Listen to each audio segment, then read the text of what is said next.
कण्णप्पा सच्ची भक्ति। एक शिकारी की अटूट श्रद्धा। पेरिया पुराणम से प्रेरित। पृष्ठभूमि में मधुर शास्त्रीय संगीत, हवा में गंगा जल की ताजगी और मंदिर की घंटियों की आवाज के साथ। निवेदकगण, आज हम सुनेंगे एक अद्भुत कथा, एक ऐसे साधारण शिकारी की जिसका प्रेम और भक्ति भगवान शिव के प्रति इतना शुद्ध था कि देव सेवा के नियमों को भी उसने तोड़ दिया, परंतु भगवान ने उसकी असल भक्ति को पहचान लिया। यह कहानी है कण्णप्पा की। आइए इस दिव्य यात्रा में हम सब मिलकर डूबें और सीखें सच्ची श्रद्धा का अर्थ। प्राचीन दक्षिण भारत का वह स्वर्णिम काल था जब तमिलनाडु की धरती पर अनगिनत मंदिर खड़े थे जो भगवान शिव के महिमामंडित स्थल थे। यहाँ नंदी की पूजा होती थी, शंख की ध्वनि गूंजती थी और लोग रुद्राभिषेक के लिए दूर दूर से आते थे। वेदों के मंत्र उच्चारित होते, वायु में धूप की खुशबू घुली रहती और दृष्टा मन हरदम शिवलिंग को अर्चना करता। उस समय चिदंबरम के समीप एक घना वन था जिसमें जीव जंतु और वनस्पति प्रचुर मात्रा में थे। यहाँ का वातावरण प्रायः रहस्यमय मगर भक्तिमय था। वन के बीच बसे एक छोटे से गांव में रहने वाला कण्णप्पा, जो कि एक शिकारी था, अपने जनजातीय जीवन शैली में पूरी तरह रमाया हुआ था। उसकी आंखों में प्रकृति की गहराई थी और दिल में शिव के लिए अटूट प्रेम। यह वह काल था जब भक्तों की संख्या कम थी, किंतु जो थे वे भक्ति की अग्नि में जल रहे थे। मंत्रों, यज्ञों और आराधना की परंपरा तो थी, किंतु कण्णप्पा ने अपने तरीके से शिव को पूजने का अपना स्वप्न देखा। उसे न तो संस्कृत का ज्ञान था, न वैदिक मंत्र समझ आते थे, फिर भी उसकी भक्ति में वह शक्ति थी जो किसी भी जिज्ञासु विद्वान को चकित कर देती। कण्णप्पा एक विशालकाय, मजबूत कदकाठी वाला पुरुष था, जिसकी त्वचा पर वन की मिट्टी की छाप थी। उसके बाल लंबे, गंदे और बिखरे हुए थे, मानो प्रकृति ने ही उसे अपना पुत्र स्वीकार लिया हो। उसकी आंखों में तेज था, जो किसी शिकारी की नहीं बल्कि किसी परम भक्त की गहराई दर्शाता था।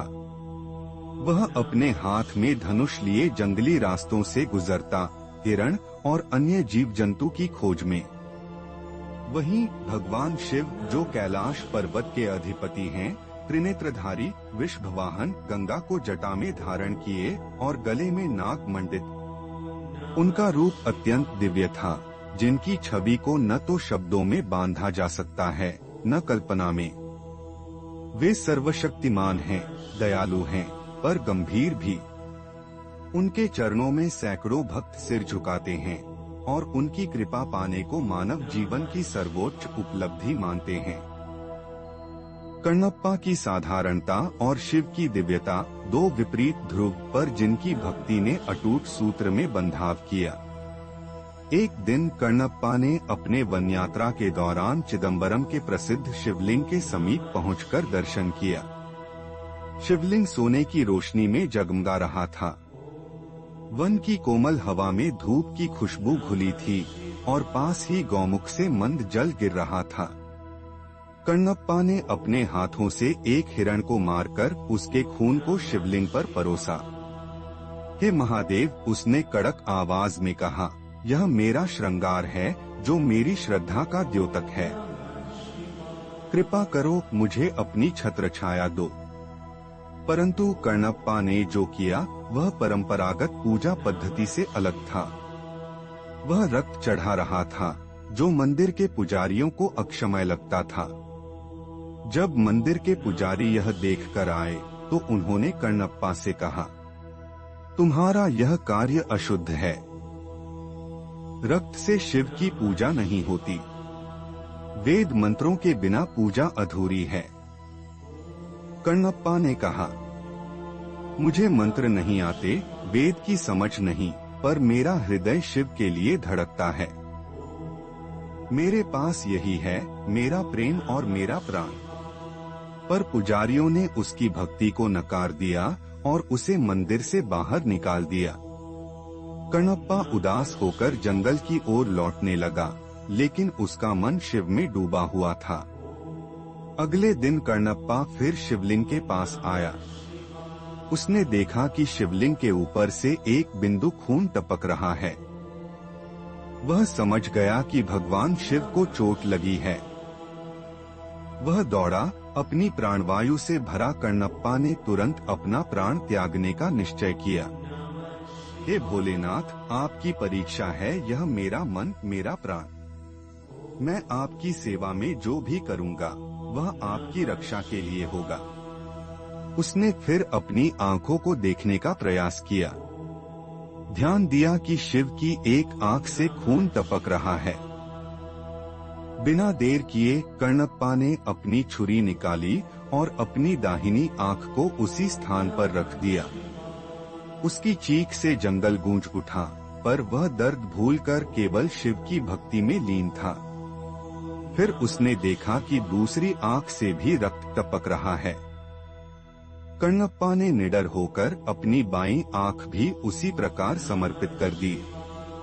उसकी पूरी आत्मा शिव में विलीन हो चुकी थी। शिव की कृपा से अचानक वहां दिव्य प्रकाश फैल गया। गंधमय फूलों की वर्षा होने लगी। भगवान शिव ने स्वयं प्रकट होकर कहा, हे कण्णप्पा, तुम्हारी भक्ति ने सभी नियमों को पार कर लिया।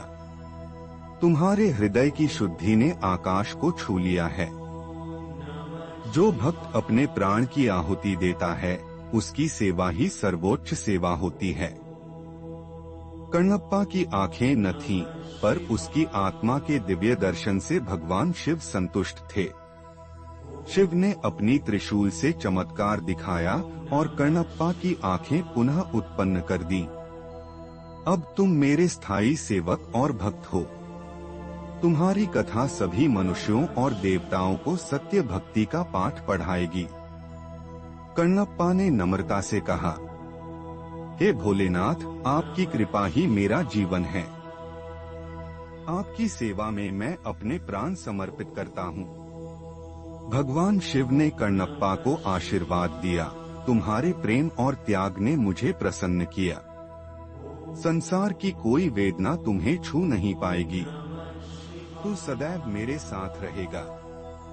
कण्णप्पा ने उस दिन से अपने जीवन को पूर्ण रूप से शिव की सेवा में समर्पित कर दिया। उसका जीवन प्रेरणा बन गया उन सभी के लिए जो भक्ति का मार्ग समझना चाहते हैं। उसकी कहानी चिदंबरम के मंदिर के गर्भगृह के बाहर आज भी सुनाई जाती है। प्रिय भक्तों, कण्णप्पा की कथा हमें सिखाती है कि भक्ति केवल कर्मकांड या मंत्रों से नहीं होती, बल्कि वह तो मन, हृदय और आत्मा की पवित्रता में बसती है। जब प्रेम शुद्ध और निस्वार्थ हो तब वह भक्ति भगवान तक पहुंचती है। जैसे कण्णप्पा ने अपने प्राणों का त्याग कर शिव की सेवा की, वैसे ही हम भी अपनी भक्ति में समर्पण और निष्ठा रखें। आइए इस कथा के अंत में हम सब मिलकर उच्च स्वर से जप करें, नमः शिवाय। यह श्रृंखला यहीं समाप्त होती है। हमारे इस दिव्य सफर में साथ देने के लिए धन्यवाद। कृपया सब्सक्राइब करें और घंटी दबाएं, जिससे ऐसी पावन कथाएं आपके जीवन में निरंतर आती रहें। शिव की अनंत कृपा आप सब पर बनी रहे। हरे राम। पृष्ठभूमि में शिव मंत्र और घनघनाती घंटियों की मधुर आवाज के साथ वीडियो समाप्त।